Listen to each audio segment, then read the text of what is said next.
กาเอิ้นมาพอดีว่ามีงานกระโบถึงกับงานใหญ่คันชื่อว่ากับงานจ็อบช้าเนาะงานจ็อบพอดีว่าอยากให้ไปเฮ็ดกระตูบอยู่เพื่อนน้องคำบีอยู่นี่มันใกล้ของเจ้าแน่นะกระตูบทรงในแบบสไตล์เดียวกันเลยอันน่ะล่างแบบนี้แล้วก็ตอคอนข้างหน้าแบบนี้อันน่ะกับปูพื้นอันนี้กับพ่อนะปูพื้นก็มุ้งหลังคาเอาง่ายๆซะประมาณนั้นแหละตอกตะเตาnày yên thành hệ bảo kỳ hệ sao đâu này sao đâu ดอกอ้ายนั่นย่านทำมันรุดมาแบบนี้นั่นแล้วดูได้ป่ะนี่นะใหญ่นักกว่าเก่าเลยนักเลยมั้ย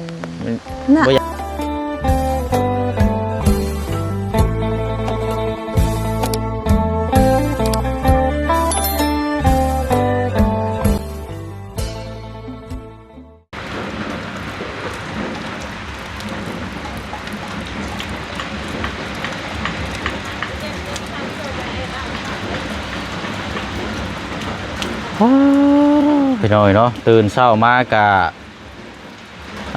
บริวาสีแดดแจ้งจ้องกว้างเลยพี่น้องเนาะฟ้าฝนตกพายุเข่าตั้งแต่ตีสี่ตีห้าพี่น้องเนาะแต่ว่าฟ้าฝนดินอันนี้ก็8 โมงปลายเลยพี่น้อยยังบ่หยุดบ่เศร้าอยู่เนาะก็เลยนี่แหละพี่น้องเนาะจำเป็นต้องบุกเอาท่ามกลางสายฝนเนาะมาอยู่เขตของทางน้องคำดีพี่น้องเนาะแต่ว่ายังบ่ท่านได้ขึ้นไปเราพี่น้องเนาะเพราะว่าเขาจะมาเปิดคลิปอยู่นี่ก่อนเนาะเพราะว่ามีเรื่องราวจะมาพูดมาคุยแล้วก็มาแจ้งทางปาลุง FC เขานำการเบิดสุขุสุคนเนาะที่ติดตามเขตของทางน้องคำดีเนาะพี่น้องเนาะเอากะมาพี่น้องมาเปิดอยู่กับปู้เนาะเอาเบิดทุกสอบนี่ก็ห่วยเต็มรถนี่พักเติบอยู่ได้แบบนี้พี่น้อยเนาะเอากาก่อนอื่นนะพี่น้องเนาะกราบทักทายสบายดีและสวัสดีพ่อแม่พี่น้องน้ำกันเบิดสุขูสุคนพี่น้องเนาะมาพบมาเจอกันอีกคือเก้าเมื่อนี้กับวันที่5แล้วพี่น้อง5 สิงหาเนาะถือว่าเดือน8บวกกับช่วงฟ้าฝนดินก็ว่าได้นะพี่น้องเนาะช่วงแบบว่าดำเขาดำให้ลำหน้าแล้วกับฝนตกดินตลอดนะพี่น้องเนาะเอาเขาเรื่องเลยเนาะพี่น้องเนาะเคสทางน้องคำดีกับสำหรับทางงบเนาะงบกับยังเท่าเก่าเท่าเดิมเนาะก็มี17 ล้านกีบบวกกับเงินทางแม่ใจดีเนาะทางแม่วันก็มีอยู่2 ล้านกีบก็เป็น17 18 19 ล้านเอาเท่ากับรวมไปเลยแบบนี้พี่น้องเนาะ19 ล้านกีบเฉพาะทางเขตน้องคำดีทางบริษัทจะเปิดสมทบแบบว่ารวบรวมน้ำกันอีกทีนึงนะพี่น้องเนาะตอนที่แรกว่าอีก2 ล้านก็จะเก็บไว้ทั้งน้องคำดีทั้งน้องเพิ่นก็รู้สึกว่าแข็งแห้งแล้วก็ อย่างประคองตัวเองได้แล้วนะพี่น้องเนาะก็เลยเอาเงินจำนวนนั้นมาสมทบให้เทือนให้เล่าแบบนี้พี่น้องเนาะกับเงินทางเจดีอยู่ประเทศฝรั่งเศสเป็น19 ล้านกีบแล้วพี่น้องเด้อเนาะก็ยังมีเสากับเงิน 19 ล้านกีบเนาะวันนี้พี่น้องเนาะกับบุมียังมาเพิ่มเติมอีกเพราะว่ามีกับจังสิมาแจ้งพี่จังน้องทำหูน้ำกันอีกเนาะพี่น้องเนาะเอารายการคันชื่อว่าการในการปลูกสร้างบ้านเฮือนซ่านกับเพื่อสีแล้วเนาะพี่น้องเนาะมันก็ต้องใช้งบประมาณกับค่อนข้างหลายเพื่อค่าสร้างซื้อไม้ซื้อตอกเนาะพอดีกับทางพระอาจารย์เนาะพี่น้องเนาะถือว่าประจำช่องตั้งแต่บุเชียงเห็น YouTube มาเราพี่น้องเนาะแต่พบเจอเคสของทางน้องทงพลัดพี่น้องเนาะเมื่อนี้ก็ทางพระอาจารย์เพิ่นก็กลับมาอีกเนาะพี่น้องเนาะก็คือว่าพระอาจารย์เพิ่นก็ติดตามตลอดนะพี่น้องเนาะแต่ว่าเพิ่นก็ระยะหนึ่งเพิ่นก็บ่ได้ติดต่อมาเพราะว่ามารอบนี้ก็เพิ่นก็ได้พูดคุยเนาะทางพระอาจารย์ว่าอยากซอยเป็นกระตูบพี่น้องเนาะเป็นกระตูบโมงเคสของทางน้องคำบีนี่แหละพี่น้องเนาะเพื่อไว้จำลองนอนเฝ้าเครื่องเฝ้าคลองยันมันตกเฮียเสียหายพี่น้องเนาะกระตูบนี่ก็เขาก็จะใช้ประมาณเกือบ4 คูณ 3เนาะพี่น้องเนาะ4 คูณ 3ก็ถือว่าใหญ่เติบอยู่เนาะแต่ว่าก็จะเฮ็ดไว้กระตูบแบบว่าอันนี้แหละพี่น้อง เอาไว้นั่งเล่นนั่งกินข้าวกินน้ำเนาะแต่ว่าอนาคตเนาะอนาคตไปแล้วเขาสามารถต่อเติมได้ให้ทางอายะนอนสุดโตเลยก็ได้เนาะพี่น้องเนาะหรือว่าเฮ็ดเป็นห้องครัวห้องหยังก็ว่ากันไปนะพี่น้องเนาะเอานี่ก็ถือว่าเป็นข่าวดีสำหรับทางเคสน้องคำดีเนาะมื้อนี้ก็จะมาแจ้งให้ทาง FC เฮานะครับได้ฮู้นํกันแล้วก็ทางครอบครัวเรานำเนาะพี่น้องเนาะแต่ว่าทางน้องคำดีนี่บ่ฮู้ว่าสิอยู่หรือบ่พี่น้องเอ้ยกับทางพ่อเราเราพากันไปแล้วบ่จักเลยเนาะฟ้าฝนก็ตกครับโอ้เห็นเวียเฮ็ดงานนี่ลำบากเลยแบบนี้พี่น้องเนาะ ใช้จังหวะผ้าผลเศร้าแล้วก็จังสีบุกเบิกนะพี่น้องอันนี้ก็แข้งพลและอันนี้กับพี่น้องเนาะ ไปอะไรพี่น้องเนาะเดี๋ยวเขาไปพูดไปคุยแจ้งน้ำกันเนาะเดี๋ยวถามบางทางไอ้ปั้นน้ำพี่น้องเนาะมองต่อพื้นต่อไผ่ถ้าว่ามีการปลูกสร้างขึ้นไปนี่ต่อจากไสแน่เนาะพี่น้องเนาะแล้วก็ทางสร้างเขาน้ำเนาะเสียเห็ดกระตูบแบบว่ามุ้งหลังคาแล้วก็เห็ดโค้งห้างนะพี่น้องปูแป้นนั่นก็พอนะพี่น้องเนาะทางสร้างเขานี่เพิ่นบ้างบ่แต่ว่านั่นก็สิเอาทางสร้างทางอื่นเนาะอย่างไรก็ติดตามเบิ่งน้ำกันพี่น้องเนาะเนาะไปบัดนี้ก็คือเก่าพี่น้องเนาะจะสิซื้อหยังมาฝากเอาเป็นฉายาเลยฉาคันมาแต่ซิโน่นี่มีแต่ปิ้งไก่เนาะเอาได้อยู่ในกินอันนี้จะมาฝากทั้งน้องคำดีน้ำตัวหนึ่งแล้วก็ตัวนะไอ้ปั้นปิ้งไก่ซิโน่มาฝากทางน้องๆหนูๆผู้ที่เลยท้องจะมากินเนาะมีลายเอาไปอุ่นก่อนเด้อขอบใจโอ้ยเอามื่นช่ำเนาะเนาะคนก็เริ่มคือลมอันปล่อยปลายลงไงจักน้อยครับชื่อปีเนาะพี่น้องไอ้พวกปีก็จะเมนโทเท่าไรอันนี้เนาะเปียกเปียเนาะเสือผ่าหน้าแพร่โคตรดีๆอันนี้เนาะโอ้นี่แหละพี่น้องคันบูสูกับบูมีกินคนว่ากินล้นแต่ละมือแต่ละวันทำการสุขนนั่นแหละพี่น้องเนาะคันสิว่ากันรู้สึกว่าผลก็เริ่มปล่อยปลายลงจักน้อยแล้วเนาะ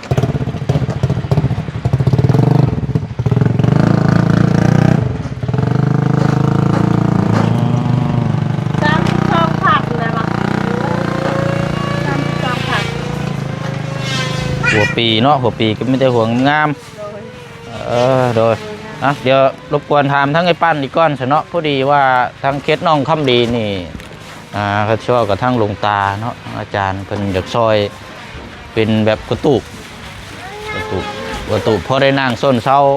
ของเพื่อนน้องคำดีประมาณ4 คูณ 3อยู่บอนดินชื่อน่ะดินใหม่เลยแต่ว่าแบบเฮ็ดแบบเพราะคงห่างเพราะได้นั่งมุ้งหลังคาดินเห็นแล้ว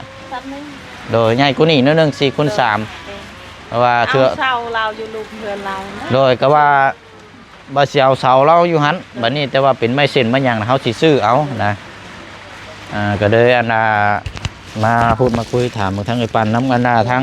ถาไพ่นี่เขาอยู่ใช้ไอ้ปันมีบ่ไฟฟ้านี่ต่ออยู่เพื่อนได้นี่โดยกบไม้กบยางนะอยู่เพื่อนน่ะทำเบิ่งอายเขาเลยเราพูดจะคลายเดินของเขาเพราะมันก็บ่ได้ไกลปานไหนเนาะก็ต่อจังนี่ก็เขาดูผลเขาต้อน้ำลายเด้อได้อยู่ท่านก็ต่อจากเพื่อนท่านเชื่อว่ากับทั้งเพื่อนลุงเนาะเพื่อนลุงอันผู้ที่เล่าสิขายดินอะไรพี่น้องเนาะก็ขึ้นมากก็ติดตามเรื่องนี้น้ำแน่อะไรพี่น้องเนาะก็สิซื้อที่ดินที่ทางไว้ให้ทางเอื้อยเพิ่นน้ำพี่น้องเนาะแต่ว่าเบิ่งฟ้าฝนอากาศนี่ก็คันว่ามันบ่เป็นใจเขาก็สิเลื่อนไปเรื่อยๆแล้วพี่น้องแบบนี้มันอันนี้ก็แพงพลเฮ็ดเวียกกันเชื่อว่ากันแล้วก็ทางสร้างเฮานำนี่ถ้าว่าบ่เชิงสิให้สร้างคันสิว่าก็กำลังนุ่มเนาะเพิ่นสิว่างอยู่บ่ว่างอยู่ให้เราไปเฮ็ดนี่ก็มันคงคันสิว่ากับปูพื้นกับขึ้นหลังคากับโครงห้างซื่อๆก็สิบ่ได้โครงห้างใช่แค่ว่ายังปล่อยโล่งแหละแต่ว่าจับแบบคือเสาใช่แหละปูพื้นกับมุงหลังคาประมาณนี่นะให้เราไปเฮ็ดก็เต็มที่ประมาณ2 มื้อนะเนาะเผื่อไว้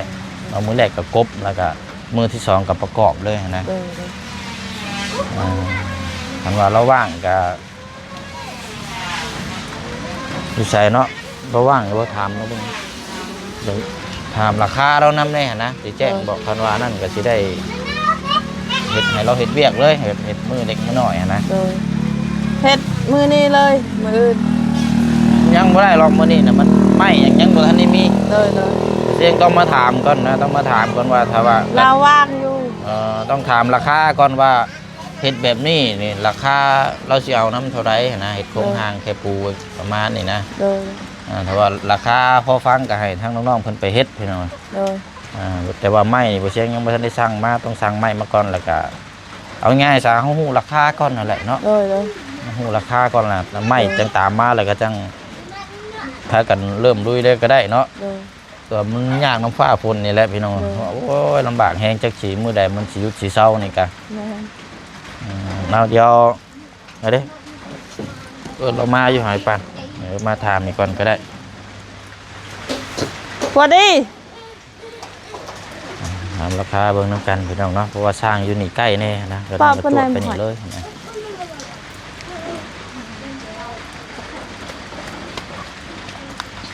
อากาศหนาวพี่น้องโอ้ยชะ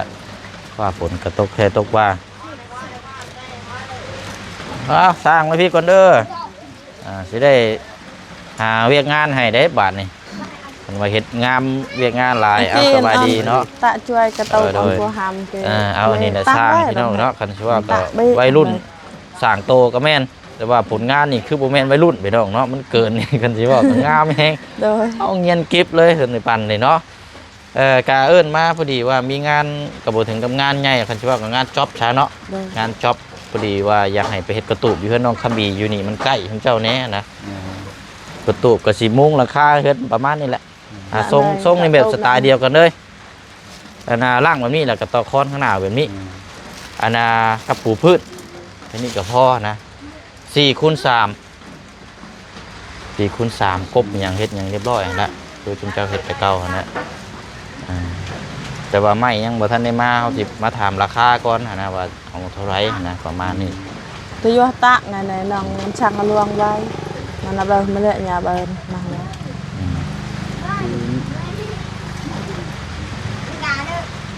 ปูไหม ปูพื้น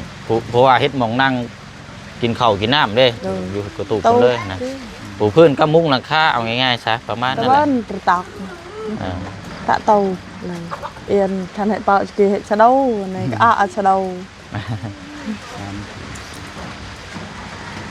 เอาโตขั้นตอนนี้ก่อนถ้าว่ามีหยังเพิ่มเติมเฮาก็จังว่าคุยราคากันมาอีกหั่นนะเอาเฉพาะตั้งขึ้นแล้วก็เทอนาปูแป้นกับมุ้งหลังคาพอได้นั่งส้นนี่ก็มีก่อนก็ได้หั่นนะ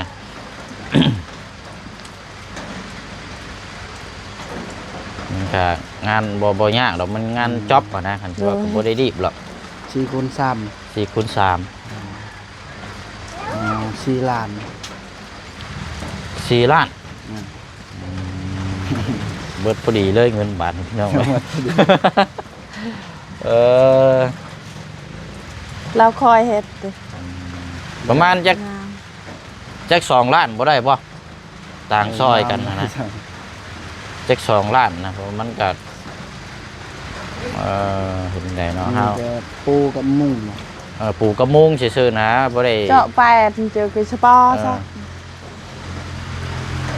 ปลูกกระมุงซื่อๆนะ สปอร์ซะ ก็ก้มไม้ก้มยางปกติเห็นแล้วแต่ว่าปลูกกระมุงขึ้นซื้อที่เดือก็จังว่ากันไหมนะพอได้นั่งแบบไหว้นั่งกินข้าวประมาณนี้นะความสูงกับเขาจังเพราะว่าเสาพุ่นกับมัน3 เมตรปลายเนาะจังว่ากันตอนนั้นกันความสูงความต่ำเป็นกันอีกเท่านึง 3 ล้านเนาะลุดไป ซอยกัน คัน3 ล้านนี่ก็โอ้ถึงเนาะ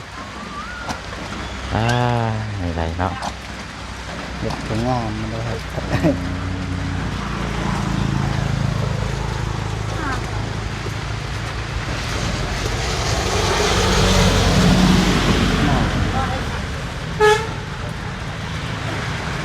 3 ล้านก็ประมาณ5,000เป็นปลายแต่ว่าเนาะแต่ว่าไม่ได้แอบมาเลย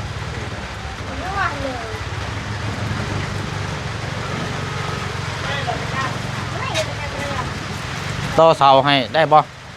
เอาเลย ต่อเสาปูนบ้าเสาแบบประมาณบ่ได้สูงปานใดหรอกคันเอาราคานี่เพิ่มตัวนี้ให้ได้บ่แปลว่าตีนมันนะตีนเคียงนะแต่ ตักงอน อ่า เลย แต่ว่าเฮาสิเฮ็ดเป็นบ้าเลยบ้าประกบกัน ตั นะ ก ยิง ลง ยิง ตลอด น็อตจับเอาหั่นนะ ตะนอมตัก เพราะว่าย่านปวกมันหยังมันกัดตีนมันหั่นนะ นี่ตีนมัน ตีนนะเขาสิสั่งเอามาให้ต่างหากสั่งมาแล้วก็จังประกอบเนาะ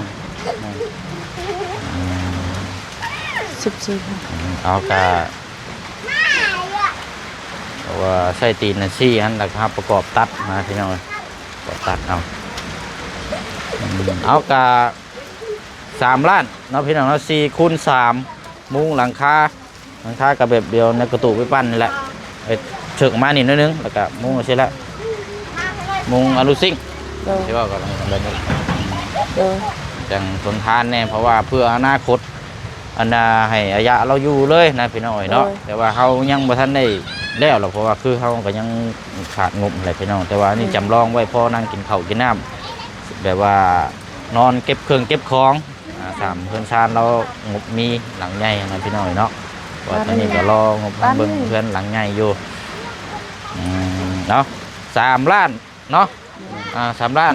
ตามที่เขาคุยกันนี่แหละพี่น้อยก็ประมาณ 5,000 ปลายเนาะกับกระบอกธรรมดาพี่น้อยเนาะเอาโอเคสับพี่น้องเนาะถือว่าไม่มาเมื่อใดที่มาแจ้งบอกแล้วก็จังพากันป้าผลเช่ากับพากันเฮ็ดเนาะ เด้อ โอเคไปนั่นแหละเด้อเด้อใจขอบใจพี่น้องเลยก็ราคาก็ตามนี่แหละพี่น้องเรามาคุยกันก่อนเนาะเพราะว่าทางอาจารย์เพิ่นก็แจ้งมาบอกแล้วก่อนหน้าในพี่น้องเนาะมีแต่ขั้นตอนต่อไปก็แจ้งก็สิสร้างไม้ไม่เส้นไม่ยังไม่สิไล่เบิ่งว่ามันจักโตเท่าไรแล้วก็จังสิสร้างมาบัดนี้พี่น้องเนาะเป็นกับเคียงตีนน้ำแน่เคียงคล้ายๆคือเฮือนอยู่น้องป๊อบนั่นแหละพี่น้องเฮือนน้องป๊อบก็ถ้าว่าโอ้ยเนาะถ้าว่าบ่ได้มีไผใช้ก็สิซื้อต่อเอาแล้วก็เอาจักซี่อันแล้วไปเพิ่นสิแก้มานะพี่น้องมันจังบ่ได้รอท่าก็จังว่ากันอันน่ะพี่น้องเนาะเพราะว่าก็ขึ้นอยู่กับทางผู้ใหญ่หรือว่าทางปลาลุงเอฟซีเนาะถ้าว่าเห็นดีน้ำถ้ายกย้ายมาซอยทางเขตนี้เอาจักซี่อันก็แต่ว่าบ่เช่นก็สิซื้อเอาคือเก่าแหละพี่น้องแต่ว่าสั่งมันก็สิใช้เวลานานเกี่ยงแบบซี่นะพี่น้องเนาะเนาะป้าสนอเดียวขึ้นไปแจ้งอันน่ะข่าวดีทั้งประตูแล้วก่อนพี่น้องเนาะได้ทำหูน้ำกันจะเด็กจะนอนแล้วก็ลงมาพี่บ่เช่นก็สิไปเวกต่ออีกหม่องใหม่ครับว่าภาพผลเช้าตอนแรกจังสิเข้ามาแจ้งน้ำกันอีกเพิ่มเติมอีกถ้าว่ามีอย่างจังใดกันเนาะอันในปานว่างอยู่บ่ เด้อ ไปสพี่น้องเนาะเดี๋ยวไปต่อกันอยู่กันทั้งประตูเนาะเอาปิ้งไก่ไปฝากเล่าก่อนพี่น้อง บ่เฮ็ดอีกทันที ไอเราบ่อยู่หากินเราบ่เงียบเหงาแท้เดือดแต่อายะบ่ แม่เรือแต่ยะ ไปแล้วพี่น้องแข่งฟ้าแข่งฝนไปแล้ว เสานี่เขาสิใช้เสาตัวนี้พี่น้องเนาะเสาเล่านี่แหละเห็ดประตูมัน3 เมตรปลายแต่ว่าต้องต่อตีนเคียงหน่อยเนาะ แลกคำดี ต้องต่อละเพราะว่ามัน เด้อแลกคำดี มันสูงในจังน้อยนะ อ้าว เนาะมันจังงาม ก็ผู้ชาย ใช้มีพายุเลยวะ ใครก็คือว่าชัดตูกิโล ไปเสียหญ้า จอบอ่ะ ไปเสียหญ้า เด้อ ไปบ่เลยบ่ แม่ โอ้ แค่น้ำนะ อืม แต่อากาศแบบนี้คือที่ใหญ่เท่าไร บ่เป็นหยังซะเนาะคันว่านั่นกะตอนแรกพุ่นแหละคันว่าเรามากะเนาะบ่ติก็เจ้าไปเฮ็ดเวยกเห็นงาน ก็เอาปิ้งไก่ให้แล้วฝากเราเนาะทางระยะเนาะ นี่ปิ้งไก่ thôi sao ngày cháu โดยเอานี่แหละซื้อมาฝาก lấy cái bộผู้ชาย อื เนี่ย ม อามาก็ผู้ชายเหรอในแหละเพราะว่าที่นาตา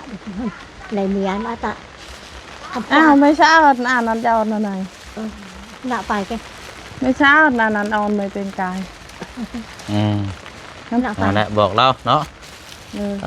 อ เอาไว้ถ้าให้เราอุ่นเด้อ เด้อ ภาษาไปย่างไปเบิ่งที่น้ำกันจักเล็กจักน้อยพี่น้อยเนาะโดย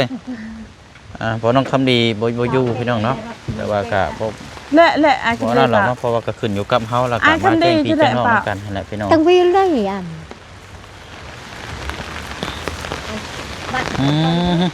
ลมพายุพี่น้อง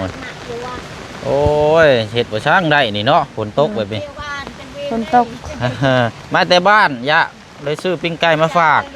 โดยป้าช่างนี่ลมแทบปะนี่ป้าฝนตกก็ยังพากันบุกไปเนาะ อันนั้นงาเขาลายคนตก อื นี่ ม มันโป้งลายแบบนั้น ยานบ่แพ้ อืมโอ้กันว่าสายไฟนี่ต่อกันยาวกับเด้นี่เนาะ โดยนี่เรือนเรา คือว่าแล้วอันประมาณเกือบ100 ปลายเนาะ โดย ได้อยู่ดอกสร้างเพิ่นก็มีสายไฟยาวอยู่ดอก มี เอายักษ์น่ะปลาง่างอยู่บัดนี้ เขาตัดเลย โอ้ตัดเรียบร้อยเลย โดย โอ้ ตัดแล้วเขาจะเฮ็ดลักหัวตัวนี้ ได้คือกันนั่นแหละ โดย ตัดเห็นลักพัวเอา โดย กกตัวนั้นก็เอาไว้ก้อนตัวนั้นนะกกไม่บิ๊กนะ โดย เอาไว้ก้อนก็ได้อ๋อเนาะ เจ้าของไปเชียร์ยา ทั้งเสาเขากัดเนาะพี่น้องเอ้ย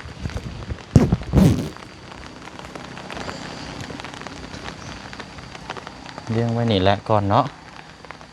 ว่ากันพี่น้องเนาะอันนี้ก็ขึ้นอยู่ ได้ กับ คำดี ใช่ บอกว่าใช้ไม้ขับกับบ่พัก เพราะบอลตามโบเชียงนี่ยัง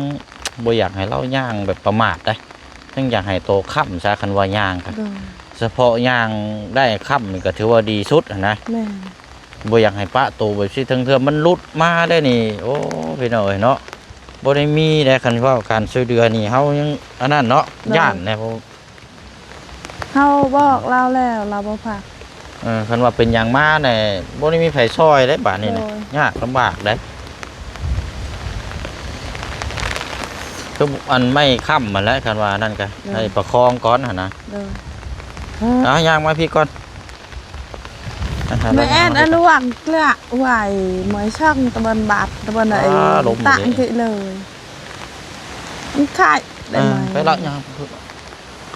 ไปคนละทางปันก่อนแปลว่า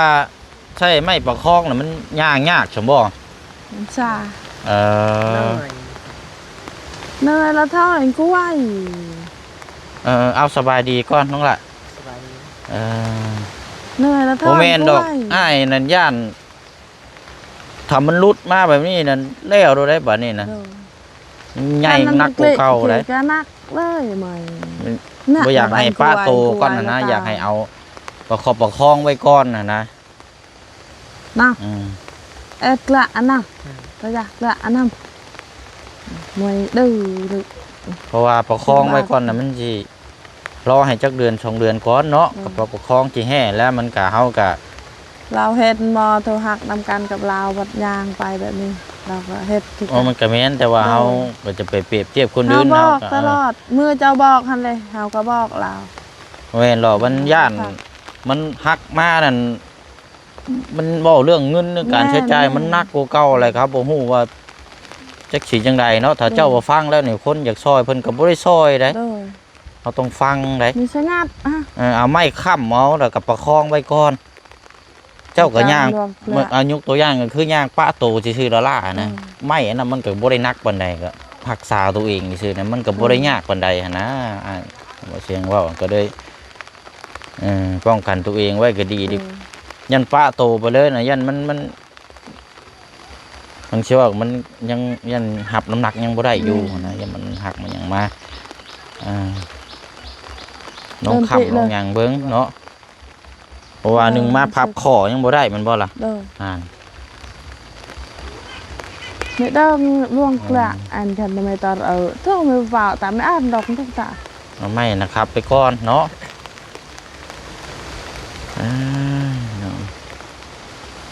ค คันว่าบ่เป็นก็ดีไปนะแต่ย่านนะเว้าถึงเฮาย่านเฮาเผื่อไว้ก่อนเนาะเฮามันเป็นมาแล้วมันยากเฮาเว้าแล้วเฮาเผื่อไว้นี่ดีที่สุดแล้ว เขาบอกเราแล้วเขาว่าเจ้า แต่เฮาบ่เว้าบ่ว่าบัดเป็นหยังมาบัดเอาเจ้าบ่บอกค่อยเป็นหันเป็นนี่มาบ่ยังต้องห้อยแม่นอยู่เราลืออย่างอย่างแต่ว่าเฮาบ่บอกมันก็สิบ่งามปานใดเนาะอันนี้อ้ายบอกแล้วก็หลายคนก็บอกก็คือแบบย่านมันเป็นนั่นแหละรอให้มันแข็งแห้งกว่านี้ก่อนจังปากไม่นะมือเราใช่ไหมครับมือเราบ่ใช่แบบนั้นเป็นบางมือเราใช่มือเราบ่ใช่เรามักความสบายโพดต้องประคับประคองตัวเองจังน้อยเนาะโดยนึกละนั่นนะจนกระปิไหนเยอะตุ๊บเนาะแล้วก็ตุ๊บมันมาเป็นไปได้ก็เอาไม้ยังมาค้ำก้อนเด้อเพราะมันก็บ่ได้เสียหายมันได้นักอย่างดอกอันนั้นก็เบาๆนึงนะประคองตัวเองไว้น้ำแม่ช่างแกงกิไม่ตะตีกิกล้วยป้าเมื่อตะบันตันเราแต่ก็ไม่ตันละนั่นแหละไปหน่อยเนาะป้าสนอมีแต่ว่าน้ำนั่นแหละพี่น้อยทั้งประตูแล้วกับบอยู่เดี๋ยวพังเบิ้งกันว่าฟ้าฝนเช้าเลยเสด็จวิ่งเข้ามาไหมนี่จะเป็นช่วงเที่ยงเพื่อละมาเนาะอันนี้ยามเช้าพี่น้องเนาะมาแจ้งเนาะอาณาบอกทั้งน้องขบีน้ำก็ได้ปันเด้อว่าสิเฮ็ดตูบไปนี่แหละเนาะทางตาเพิ่นจะซอยเป็นกระตูบไว้ที่พักพิงนั่งเวลากินข้าวกินน้ำหรือว่าคือเข้ามาแบบนี้แหละเนาะมันบ่มีหม่องชนหม่องเช้าพี่น้องมันสิแล่นไปเฮือนเขาเจ้าพุ่นกับมันกับจักสีเท่าใดนะพี่น้องมันก็บ่คักปานใดเนาะก็ได้อาณาทางลูกตาเพิ่นก็ได้มุมมองให้เห็นซอยตัวนี้เนาะขอบใจหลายๆโดยป้าสนอมีแต่ว่าหันอ้ายซื้อปิ้งไก่มาฝากเด้ออยู่น้ำอายะเพิ่นเด้อล่ะเด้อเอาไปอุ่นกับปิ้งเด้อเจอแล้วตะต้มหน่อยอันเนี้ยนั่นแหละก็จังว่าเรื่องน้ำกันอีกทีนึงเนาะป้าฝนก็ตกพี่น้อยเพราะฉะนั้นก็จะไปเวียกต่ออีกก่อนเนาะแล้วก็มีอย่างก็จังว่าจังคุยน้ำกันบ้านนี้พี่น้องวันนี้เฮาก็ได้หามหูน้ำกันเรื่องเพิ่มเติมอีกเรื่องกระตุกมาแหละเนาะถ้าว่าภาพผลเศร้าก็จะได้เบิ่งเคลื่อนย้ายไม้อย่างต่างๆมาไว้ในนี้แล้วก็ให้สร้างผลดึงสายางมาไผมากบอยู่นี่เนาะป้าเสด็จเอาขอมุกขอบใจละลายเนาะขอบใจละลายนั่นแหละพี่น้อยก็ว่าจังคุยน้ำกันอีกวันนี้เนาะว่าเรื่องงบช่างเพื่อนนี่ก็ยังตามที่ผู้เชี่ยวแจ้งเลยพี่น้องเด้อเนาะจังว่าจังคุยน้ำกันถ้าว่ามีอย่างเพิ่มเติมจังใดกันเนาะพี่น้องเนาะเอาคลิปนี้เนาะก็มีแต่ว่าสาธุอนุโมทนาบุญกับทางหลวงตาทางพระอาจารย์น้ำละลายเด้อเนาะจากฝั่งไทยพี่น้องเนาะมันก็มองเห็นอนาคตเนาะทางท่านเชื่อว่ากับทางมันก็ลายย่างแหละพี่น้องท่านเชื่อว่ากันเนาะว่าจะเป็นกระตุกพักพิงทั้งอายะเนาะหรือว่าทางมองครัวเฮ็ดอยู่เฮ็ดกินกะว่ากันไปนะพี่น้องเนาะแต่ว่าเท้าเฮ็ดดีแล้วก็เป็นมองรับมองนอนเพราะว่าเพื่อนเรามันก็หลายคนนะพี่น้องเนาะเอาบายบายเด้อพี่น้องเด้อเนาะแจ้งข่าวดียามเช้าน้ำกันนะพี่น้องเนาะสบายดี